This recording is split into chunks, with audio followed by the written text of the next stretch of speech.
menaikkan buat kemuliaan nama Tuhan. Semuanya untuk kemuliaan nama Tuhan. Tidak ada yang kita ambil dari kemuliaan Tuhan, semua untuk kemuliaan nama Tuhan. Siapakah kita ini? Tidak ada apa-apa di hadapan Tuhan. Tuhan berikan kita kesempatan waktu untuk memuliakan nama Tuhan. Kita menaikkan pujian apapun kepada Tuhan, sebab seringkali lagu dunia yang lebih rohani daripada lagu rohani itu. Iya kan?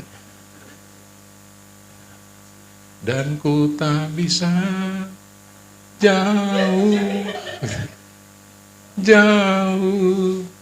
darimu, ku tak bisa, ya kan? Jauh. Lagu siapa tuh? Ada selengker sini. Darimu Yesusku, hai Satan. Lanjut. Iya kan, lebih rohani lagunya selain daripada kita. Kadang lagu rohani di dunia ada satu lagu rohani tidak ada kata Tuhannya di dalam. Saya lupa judulnya. Saya pernah dapat lagu rohani tidak ada kalimat Tuhan di dalamnya, itulah. Nanti sahabat itu saya cari lagu yang saya kasih di Pak Gembala supaya di share sama Tuhan. Iya, saya heran tuh lagu rohani loh, itu lagu rohani. Orang bisa nyanyi meneteskan air mata, air yang lain juga. Tapi saya pikir nggak ada kata Tuhan di dalamnya, nggak ada. Di mana kata Tuhannya gitu. Haleluya, puji Tuhan ya.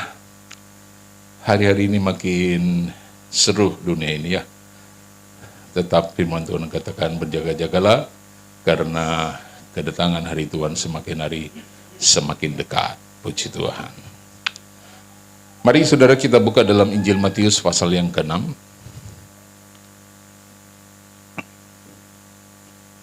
Injil Matius pasal ke-6, saya tidak menyampaikan firman yang terlalu berat sebab itu bagiannya gembala. Saya cukup badannya aja yang berat. Saya kasih itu bagian gembala yang berat-berat ya, dengan yang lain-lain. Saya lebih senang memberikan sesuatu yang ringan, saudara lebih cepat nangkap, saudara simpan dan lakukan firman itu. Ya, kalaupun saudara bisa tertawa, puji Tuhan. Saya senang kalau lihat jemaat tertawa, ya. Sebab di kantor saudara capek diomelin sama bos. Sudah datang gereja, gembala marah-marah lagi. Saudara, waduh, pulang stres kita. Tapi gembala sini tidak. Om tidak. Di sini enggak. Di Jawa. Iya kan? Saya bilang sama jemaat, jangan saudara satu minggu, Senin sampai Jumat, saudara kerja di kantor, diajar sama bos.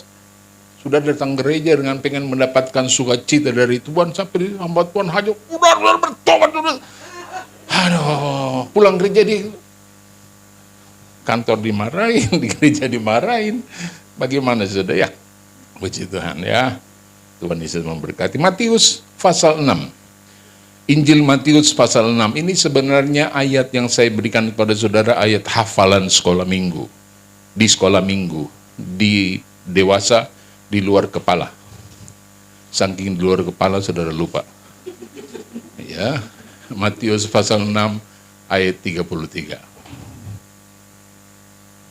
Injil Matius pasal 6 ayat 33 berkata begini, tetapi carilah dahulu kerajaan Allah dan kebenarannya, maka semuanya itu akan ditambahkan apa? Kepadamu.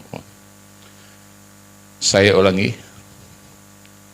Tetapi carilah dahulu kerajaan Allah dan kebenarannya, maka semuanya itu akan ditambahkan kepadamu. Puji Tuhan. Yang percaya katakan amin. Mencari kerajaan Allah dan kebenarannya maksudnya adalah kita menjadikan Yesus Kristus Tuhan kita adalah sebagai yang terutama dalam seluruh aspek kehidupan kita. Amin. Carilah dahulu kerajaan Allah dan kebenarannya, maka segala sesuatunya akan ditambahkan kepadamu. Menjadikan Tuhan Kristus, Yesus Kristus adalah hal yang utama, yang menjadi prioritas utama dalam hidup kita. Firman Tuhan katakan bukan ayat 25. Saudara perhatikan apa yang dikatakan ayat 25 dalam pasal yang sama. Ayat 25 berkata begini, karena itu aku berkata kepadamu, janganlah khawatir akan hidupmu, akan apa yang hendak kamu makan, atau apa yang hendak kamu minum, dan janganlah khawatir pula akan tubuhmu, akan apa yang hendak kamu pakai. Bukankah hidup itu lebih penting daripada makanan, dan tubuh itu lebih penting dari pakaian? Ini kan yang dikejar orang. Ini kan yang diuber-uber orang. Sehingga mereka melupakan yang utama. Ketika Tuhan mengizinkan kita bisa bangun pagi hari, kita bukan mencari Tuhan dulu, bersyukur sama Tuhan atas berkat Tuhan, dan Tuhan sudah memberikan kesempatan untuk kita menghelakan nafas di hari yang baru. Terima kasih Tuhan, apa kepada Tuhan. Ini kita bangun pagi langsung turut meja makan, cari kopi yang untuk persiapkan diri pergi mencari ayat 25 ini. Loh, pertanyaannya apa jemaat tidak bertanya? Loh, apakah kita tidak perlu mencari makan dan minum dan pakaian? Benar, perlu. Tapi itu bukan yang utama. Kita mengejar berkat terus setiap hari. Datang ke gereja kita mencari berkat, itu salah. Saya katakan kepada jemaat, kalau saudara datang beribadah kepada Tuhan, hari Minggu datang beribadah hanya untuk mencari berkat, lebih baik pulang. Iya. Sebab kita datang beribadah itu bukan cari berkat, kita ingin berjumpa kepada sumber berkat yang sang pemilik berkat itu. Kita datang untuk memuji, memuliakan, menyembah Dia, kemudian kita mengagungkan Dia. Masalah berkat, firman Tuhan katakan akan mengikuti dari belakang. Apa yang kamu inginkan, dikatakan apa yang menjadi kebutuhanmu akan ditambahkan kepadamu. Apa yang menjadi kurang akan Tuhan tambahkan. Apa? Untuk cari makan, minum, pakaian, sandang pangan, Tuhan akan cukupkan. Tapi yang terutama, kita mengutamakan Tuhan, memprioritaskan Tuhan di dalamnya. Baru Tuhan katakan semuanya akan ditambahkan kepadamu. Kita capek kerja, bangun pagi sampai pagi, kita kerja dari pagi sampai pagi, yang dikejar yang ayat 25. Tapi kita lupa, sampai Tuhan membandingkan hidup kita ini dengan burung di udara dan bunga bagu. Lihat burung, kata Tuhan. Perhatikan. Mereka tidak pernah menanam. Mereka tidak pernah menanam, tetapi Tuhan beri makan. Bunga tidak pernah pelihara Tuhan, tapi mereka tumbuh. Tuhan sampai membandingkan dengan hal seperti itu. Ya, untuk kita lihat dan untuk kita mengerti dengan baik, sehingga firman Tuhan katakan, hendaklah kita senantiasa selalu berpikir dan mengutamakan Tuhan di dalam segala sesuatu. Paulus berkata begini dalam Kolose pasal 3.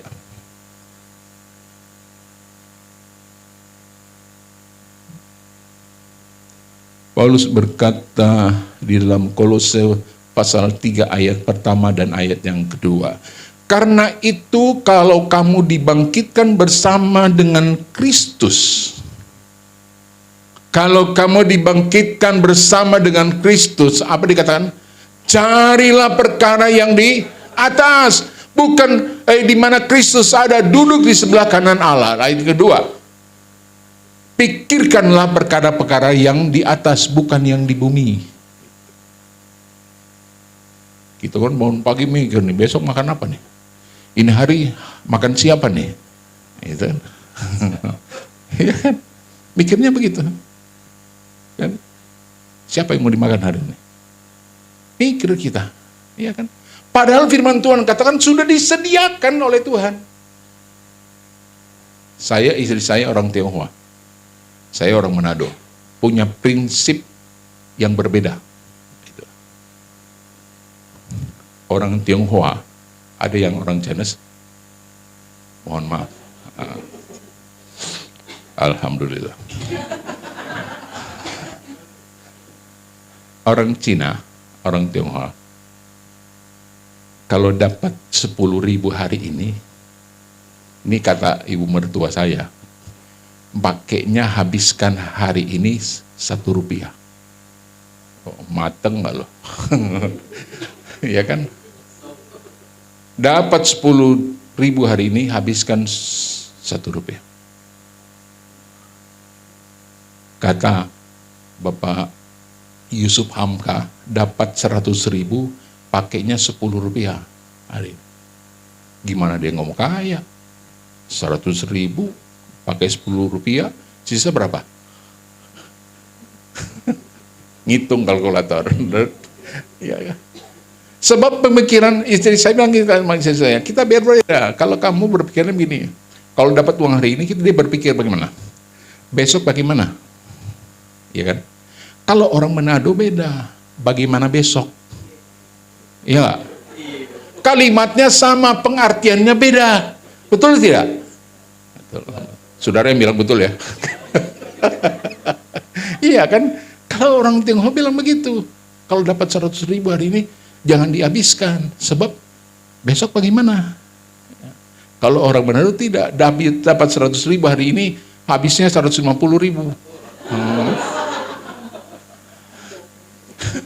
Bahasa Alkitab zaman dulu katakan terlalu. Iya. Dapat 100.000, habisnya 150. Itu Alkitabiah. Iya kan?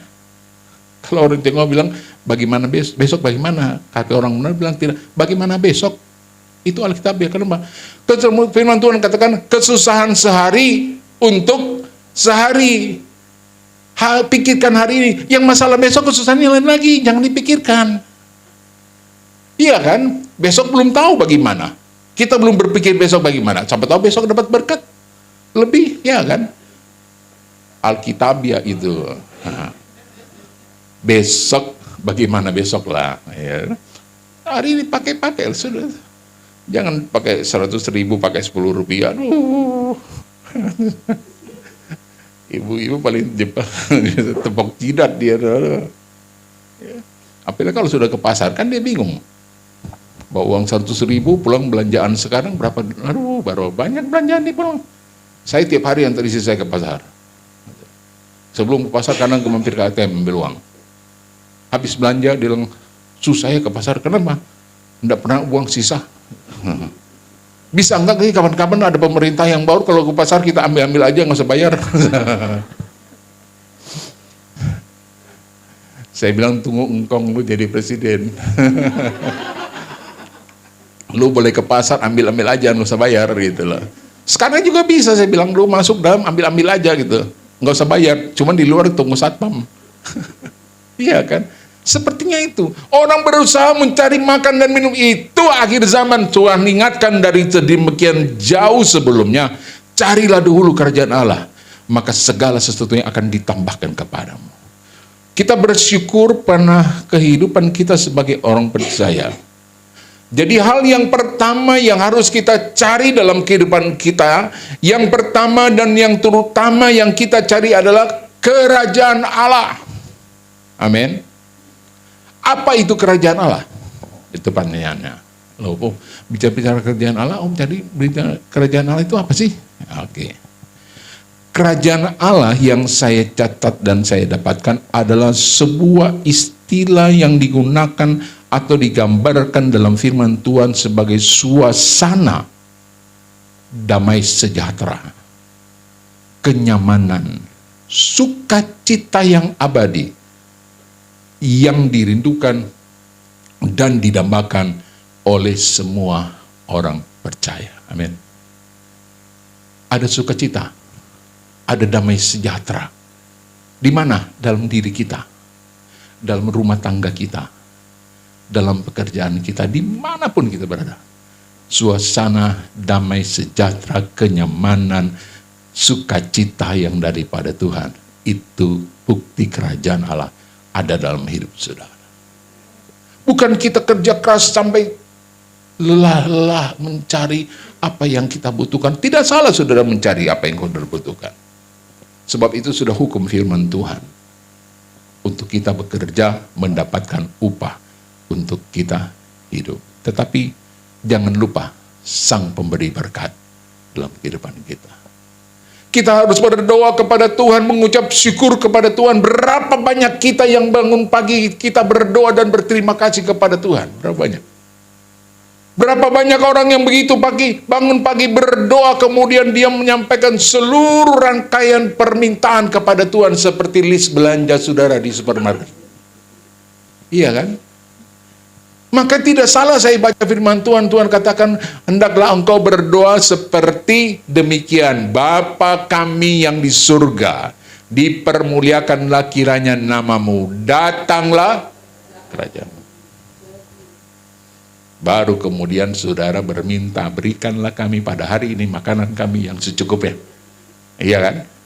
Loh, belum kita tempat memuji Tuhan, mengucap syukur kepada Tuhan, bangun pagi Tuhan, beri kami hari ini berkat hari ini Tuhan. Tuhan bilang, rangkaian berkat permintaan sebagai surat belanja supermarket saudara, malaikat pun bingung. Dari mana ini? Saya itu ketika saya membutuhkan sesuatu, tidak ada orang yang tidak membutuhkan sesuatu dalam hidup. Saya pernah membutuhkan sesuatu dan menjadi pergumulan dalam hidup saya dan keluarga. Kemudian kami berdoa. Berdoa memuliakan nama Tuhan. Kemudian kita menyampaikan ungkapan apa yang menjadi keperluan kita. Tapi lama Tuhan menjawab. Satu ketika saya membaca firman Tuhan dan saya memahami arti doa Bapa kami. Kemudian saya berdoa begini, tidak ada permintaan yang saya sampaikan dalam doa saya. Sepanjang satu malam saya berdoa kepada Tuhan. Tidak ada permintaan yang saya sampaikan kepada Tuhan, sedikit pun tidak. Saya hanya memuji, memuliakan nama Tuhan dan bersyukur kepada Tuhan. Hanya itu saya berdoa. Gitu. Terima kasih Tuhan, kami bersyukur kepada Tuhan. Saya memuji dan menyembah Tuhan sampai pagi. Tidak ada permintaan. Besok Tuhan menjawab semua permintaan saya. Apa yang menjadi keperluan saya dijawab oleh Tuhan. Gitu. Loh, kita banyak minta sama Tuhan, berikanlah kami kesehatan, berikan makanan kami yang secukupkan, berikanlah kebutuhan Tuhan. Sampai malaikat bingung baca itu list permintaan. Kan seperti itu kadang-kadang terjadi. Kita lupa bahwa kita harus memuji, memuliakan nama Tuhan. Bapa kami yang di surga, dipermuliakanlah kiranya namamu. Datangkanlah kerajaanmu dalam kehidupan kami. Iya kan? Minta Tuhan kasih sukacita dalam hidup kita. Kerajaan surga memenuhi setiap kehidupan kita. Kerajaan surga memenuhi setiap isi rumah tangga kita. Kerajaan surga memenuhi setiap usaha pekerjaan kita. Maka Tuhan akan menjawab segala sesuatu yang menjadi kebutuhan kita. Kadang permintaannya banyak, sudah termasuk kebutuhan dan keinginan. Kebutuhan, keinginan. Malaikat bingung, ini yang mau jawab yang mana nih? Kebutuhan apa keinginan? Ya kan? Makanya kalau dijawabnya cuma setengah, jangan heran. Yang Tuhan jawab kebutuhan, bukan keinginan kita. Makanan dan minuman serta pakaian. Itu keinginan, kebutuhan kita. Kita minta kepada Tuhan, tapi jangan lupa kita memprioritaskan Tuhan di atas segala-galanya. Kita boleh sibuk bekerja, mencari pekerjaan itu wajar. Saudara untuk mencari kehidupan, saudara bekerja itu wajar. Tetapi jangan lupa ada waktu kita untuk kita berikan kepada Tuhan. Untuk kita memprioritaskan Tuhan di dalamnya. Apa itu? Tatkala kita datang beribadah kepada Tuhan. Saudara tahu bebek kaleo? Saudara pernah lihat bebek kaleo buka hari Minggu? Enggak. Saya dan teman saya pernah ketemu sang pemilik bebek kaleo itu. Ternyata itu yang punya orang masih muda. Orang muda yang punya usaha, orang Manado. Bebek kaleo itu. Ditanya sama teman saya, kok Bapak tidak buka hari Minggu? Dia apa dia? Cukuplah berkat Tuhan dari Senin sampai Sabtu. Kalau saya buka Minggu, kesian yang lain. Biar mereka mendapatkan berkat. Itu berkatnya dibuka oleh Tuhan. Tidak ada tempat yang ditutup. Semua semakin diberkati oleh Tuhan. Kenapa? Dia pakai utamakan untuk memuliakan nama Tuhan. Waktu untuk Tuhan, saya beribadah kepada Tuhan. Hari Minggu saya tutup. Hari Minggu itu berkat untuk saya bagikan untuk yang lain. Tapi dia pakai untuk beribadah kepada Tuhan. Orang muda, anak Tuhan. Tidak pernah saudara buka lihat bebek kaleo itu buka hari Minggu, enggak ada. Hanya Senin sampai Sabtu. Waktu-waktu Tuhan dia pakai untuk Tuhan. Gitu. untuk bekerja untuk Tuhan. Berusaha untuk mencari apa yang mereka inginkan dalam kehidupan mereka. Kita tidak akan pernah mendapatkan. Apalagi kalau bekerja pada satu tempat keadaan yang menuntut kita harus pakai waktu 1 minggu. Saya pernah ditelepon teman-teman saya. Istrinya itu teman saya waktu SMA. Kemudian tidak tahu ketemu di sini, Jakarta, kami kontakkan WA, kemudian satu waktu dia tahu saya pendeta, dia telepon. Pak pendeta, nanti kalau ada waktu bisa khotbah di kantor suami saya. Saya bilang boleh. Kapan dikasih tahu waktunya? Tempatnya dikasih, saya datang. Orang Ambon, Manu Putih. Nama suaminya itu Immanuel Manu Putih. Panggilnya Pak Manu. Gitu. Pergilah saya siang-siang hari alamat saya pergi ke kantor itu, kemudian menyampaikan firman Tuhan. Saya begitu sampai, ini kantor kok rame banget, banyak motor gitu. Begitu saya masuk, begitu dia tahu ada saya, dia, Pak Pendeta masuk. Pak Immanuel, suaminya itu, dia pakai baju kos tangan pendek, badannya betato semua. Waduh, saya salah kantor ini. Saya bilang, dalam hati saya ini, salah kantor nih Tuhan. Saya bilang, masuk Pak Pendeta. Begitu masuk, penuh di dalam sudah penuh, sudah siap untuk beribadah. Itu di dalam orang Ambon, Timor, sama Manado tidak ada, puji Tuhan. Ambon, Timor, Makassar. Nah, itu. Begitu saya masuk, ada yang rambutnya dikepang, ada yang jenggotnya dikepang. Aduh. Tidak ada yang manis, saudara. Sekalipun saya tahu ada orang Ambon manis. Ini, puji Tuhan, tidak ada. Saya bilang, ini kantor apa ya? Saya bingung. Disuruh masuklah di kantor. Pak Pendeta masuk, Pendeta. Dia ngobrol. Saya tanya dia, Bung Manu, ini bergerak di mana? Ini kantor debt collector. Dalam hati saya tidak sempat mengeluarkan perkataan, darah Yesus Tuhan, tolong. Pantas tidak ada yang senyum, saudara. Tidak ada yang debt collector, mana ada yang mukanya cantik sih? Enggak ada, muka semua, aduh, segi 4. Alis tak angka. Ada Tuhan. Saya salah kantor ini, saya bilang. Udah lama istrinya datang, ketemu saya. Biasalah orang Ambon Manado sama. Ketemu di Cipika, dalam itu di dinding ada itu parang Ambon tuh. Saya bilang ini, saya bilang Pak Mano, ini kami teman dekat waktu SMA. Saya bilang, oh iya, silakan Pak Pendeta.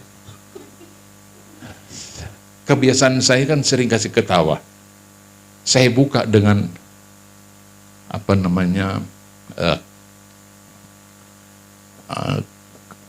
stand up comedy. Tidak ada yang ketawa satupun. Dalam hati saya, darah Tuhan Yesus.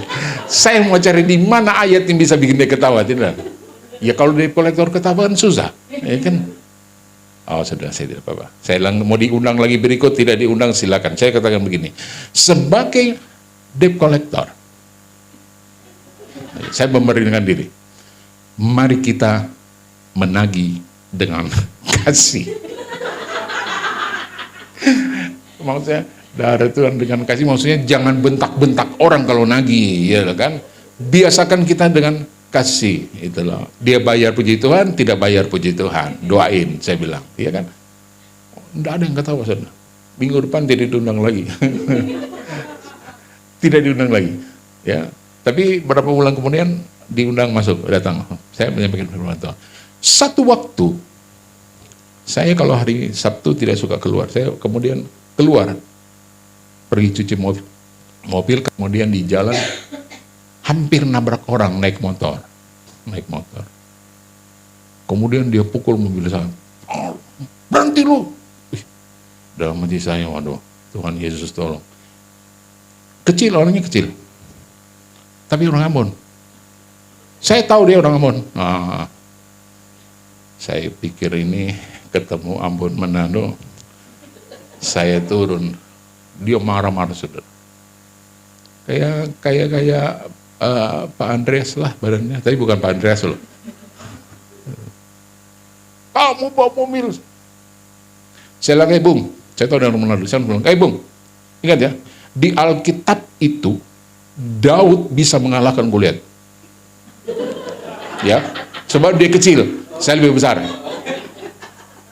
Tapi dalam dunia nyata, Goliat bisa membunuh Daud. Begitu didengar saya ngomong saudara, ini kejadian benar, kejadian benar. Dia berlutut, dia peluk kaki saya, minta maaf. Pak Pendeta minta maaf, Pak Pendeta. Tolong, minta tolong. Saya lalu waktu dia panggil Pak Pendeta, saya bilang, dari Yesus Tuhan. Ini jemaat siapa coba? Jemaat siapa coba ini? Saya bilang. Saya bilang, oh iya, baik. Berdiri. Pak Pendeta mohon maaf, minta maaf. Bapak jangan kasih tahu Pak Manu. Bosnya itu. Saya rupanya pernah khotbah di situ, dia ada. Dia takut itu bosnya kalau dia tahu dihajar itu. Sebab bosnya bilang saya penjahat tapi kalau pendeta saya hormati. Itu belakangnya pendetanya tidak masalah pendeta, belakangnya pendeta ada Tuhan Yesus dan macam-macam. Pendeta tolong dia peluk kaki saya, minta maaf. Jangan kasih tahu Pak Manu, saya minta maaf, saya salah minta maaf. Katanya kamu siapa? Saya adiknya Pak Manu. Oh iya, saya permisi Pak Manu. Saya kira dia dengar yang saya ngomong, kalau di Alkitab Daud bisa menang lawan Goliat. Tapi di dunia nyata, Goliat bisa bunuh Daud. Saya bilang. Tapi puji Tuhan orangnya sudah meninggal waktu COVID kemarin. Jadi saya tidak perlu minta maaf lagi sudah. Ya. Keadaannya seperti itu, orang berusaha untuk sampai lupa memandang sesuatu, lupa akan Tuhan. Saya bilang jemaat di tempat saya, belajar untuk menghargai Tuhan, belajar untuk menghormati Tuhan. Sebab bagaimana kamu mengutamakan Tuhan, maka Tuhan pun akan mengutamakan engkau. Buktinya di mana? Ketika Tuhan menambahkan segala sesuatu, apa yang menjadi kekurangan dalam hidupmu, apa yang menjadi kebutuhan dalam hidupmu, Tuhan akan tambahkan. Maka carilah Tuhan, maka kamu akan mendapatkan sukacita.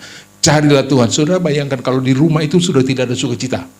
Bayangkan kalau di rumah dalam diri kita ini sudah tidak ada lagi damai sejahtera dalam kehidupan kita. Kumpul dalam keluarga, ciptakan suasana yang indah.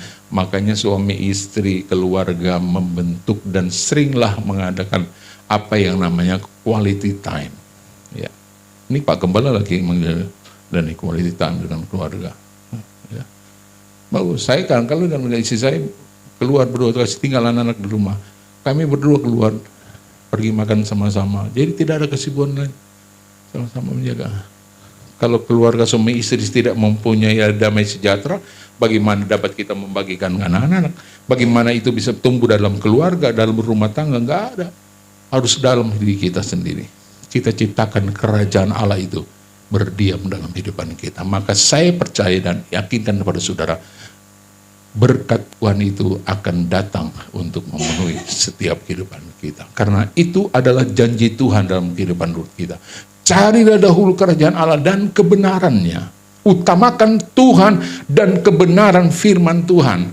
Maka firman Tuhan katakan semuanya itu akan ditambahkan kepadamu. Semuanya yang mana? Yang saudara cari dalam dunia ini. Makan, minum.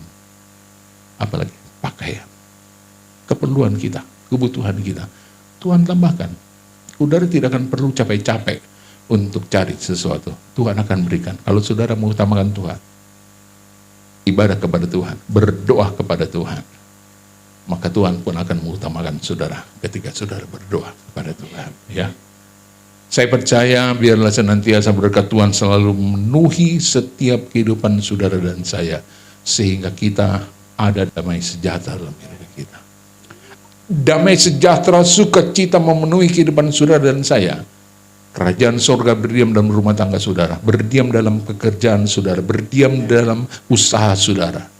Selalu ada ucapan syukur kepada Tuhan. Maka Tuhan akan berikan itu pada saudara. Apa yang saudara butuhkan, Tuhan akan genapi dalam hidup saudara. Kita bangkit berdiri, kita angkat pujian.